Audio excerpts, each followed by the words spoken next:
Welcome to the Achieve Results Now podcast, the podcast that gives you immediate actions you can take to start seeing life-shifting results now. Hey everybody, welcome to the Achieve Results Now podcast. This is Mark Cardone and Theron Feidt. Weird topic today. We're talking about how to make your phone battery last longer. So last night, this is great. I was at the dojo and I just got there and I looked at my watch and it was dead. Dead battery. And this spurred this episode. So take it away. Let's go. Right. Not really a phone, but similar concept. Similar concept. Yeah. So we have three tips as we normally do. But the twist is, yes, it literally will. These tips will make your phone battery last longer. And it's not getting a new phone, although that can help as well. These three tips are actions that you can take. Now, what you're going to find, though, is maybe it's not that you need a new battery or a new phone, that you need to do different things in your life. Yeah. Okay. And I don't want to use the word addiction. We talked about that because, maybe you are, maybe you're not. Maybe it's just a habit. Maybe it's not a literal addiction. And that's not really what we're talking about. It's really getting more out of your life. That's really what it's going to be. Exactly. Go ahead. Well, and it's interesting because we've all had that situation where we're looking at our phone, the battery's dying, we're rushing for a charger, and I think one of the cool things that can happen is our internal battery, right? Like our internal battery needs a lot of the same care, right? Because if we're not doing things to recharge ourselves, then we. I'm air quoting die quickly, but we can run out of gas, so we're going to talk about some tips that are going to not only help your phone last longer, but are also going to extend your own battery and make you more energetic. So I think that, and people spend way too much time on their phone. Like, why does my battery die all the time? It's easy. You're on your phone too much. Right. Exactly. So the first tip is, and this is a literal tip for your phone, is switch to low power mode, right? So we know that'll do it. But what we're also talking about is setting boundaries with your phone. So how often are you going to use it? Do you really need to, as soon as you hear a notification, pick it up and look at it? Do you really need to do that? Are you in the middle of a meeting, especially if it's a live meeting? It's bad enough on Zoom. People can say, oh yeah, he's probably looking at his phone. But in a live meeting, unless you have something going on, there's a deal you're going to miss or whatever, do you really need to pick up that phone? Probably not. So those are the boundaries that we're talking about that you need to set ahead of time. And really, it's become kind of the default. If I have nothing else going on, what do I do? Well, I look at my phone, right? So if I'm watching a movie and the commercials come on, what do? I pick up my phone. If I'm standing in line before I get to my coffee order, what do? I look at my phone. So create, the great thing about that is it's easy for you to segment where you're not going to allow it anymore, right? Like, where am I going to save battery life on my phone and also save space in my head? If you just took the time you're waiting in line for things and said, you know what, when I'm waiting in line, I'm going to put a solid boundary. I'm not going to look at my phone. I'm going to just look at the people, maybe talk, maybe be alone with my thoughts for a second. Oh my God, what a thing. But picking those little sections of time, when you can set that boundary and say, this is time I am not going to have this thing in my hand, is a really good first step.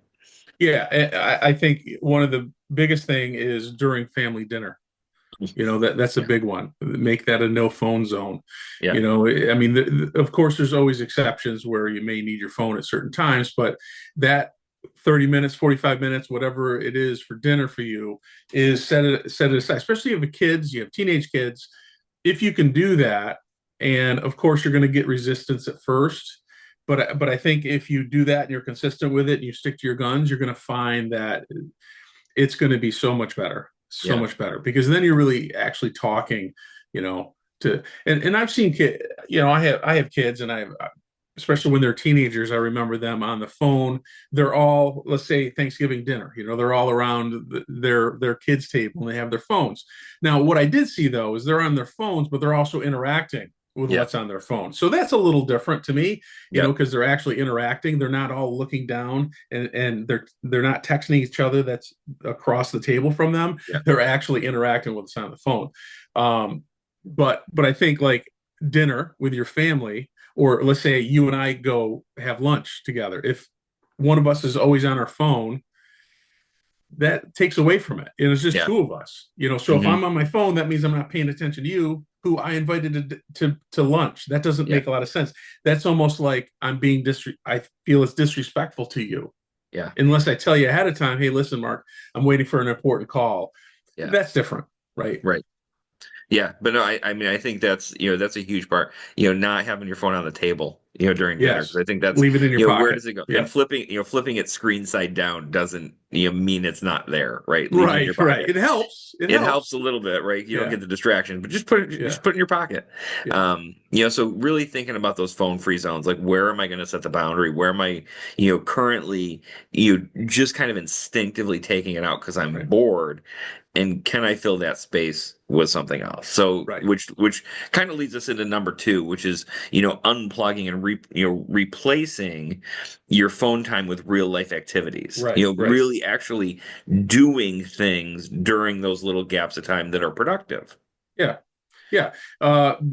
Doing some push-ups. Now, Yeah. I wouldn't do it if you're in line waiting for coffee. You might now want to drop down on the The floor and do floor some might be push-ups. dirty. Yeah. Yeah. Yeah. And people are definitely going to look at you weird. But I mean, there's certain things you can do. I mean, you can fill in with little exercises. You could fill in with just thinking, just being in the present. You can do it with talking to somebody else. I mean, there's a lot of things you can do to fill that time that doesn't involve your phone. Yeah. And I mean, it's interesting because one of the things I like to do is, I have a notebook that I take around with me during the day, and I always put things in there that I have to do, like things Mm-hmm. that, would be nice, things that are moving the needle forward, things that I Right. don't, typically remember. Right.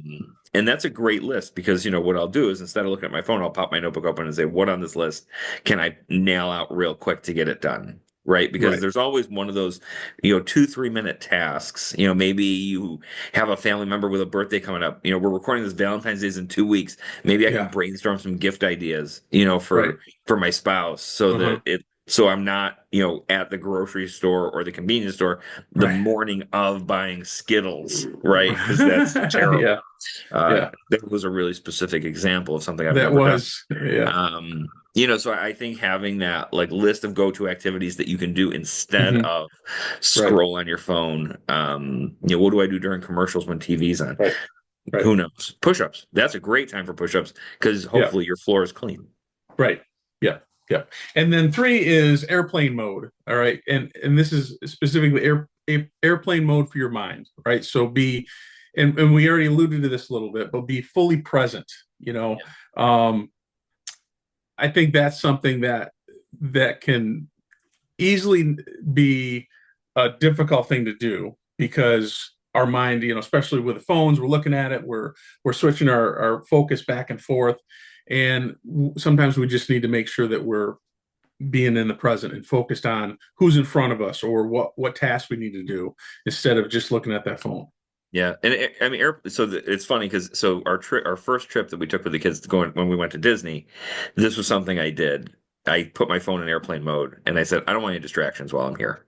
Like Yeah. I don't want any phone calls. I don't like we're in a park, right? There's Right. nothing that's going to happen. For those who are new, I'm in real estate. There's no emergencies really in real estate, right? Right. Everything can wait 6 hours. So. Right. I remember clicking my phone in airplane mode, and I remember thinking it didn't buzz, it didn't beep, it didn't make any noise.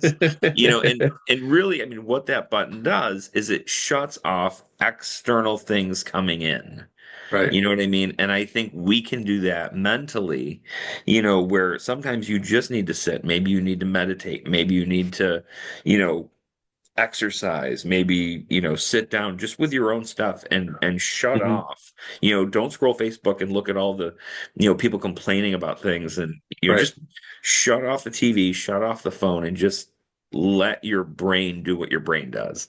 Right. Yep. Yep. And I do this every day, at least through the week, Monday through Friday, where I take an hour to an hour and a half for lunch because I'm starting early. Like today, I started at 5:30.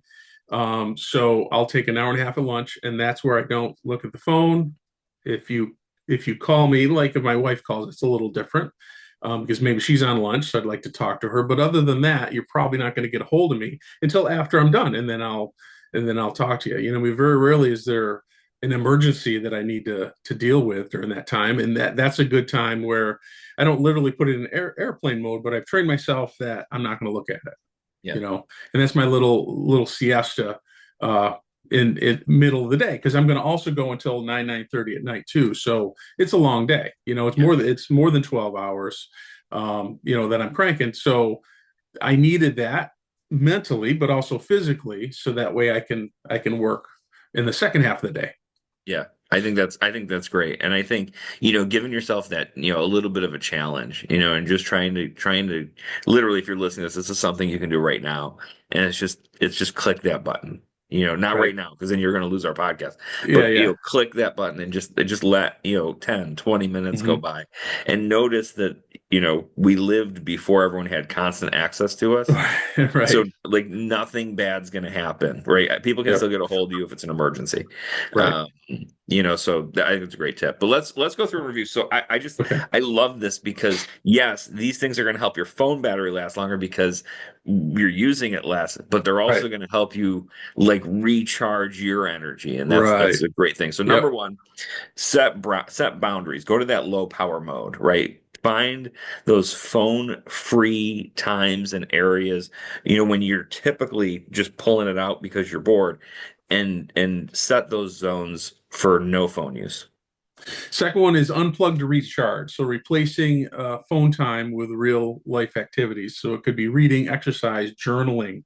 It could even be just going for a walk without, maybe with the phone, but not looking at it.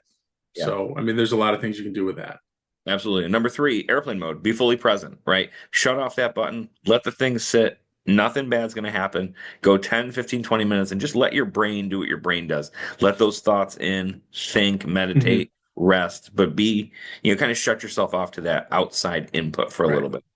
Right. And that wraps up this episode of the Achieve Results Now podcast. If you know somebody who's constantly scrolling on their phone, send this to them so they can listen to it.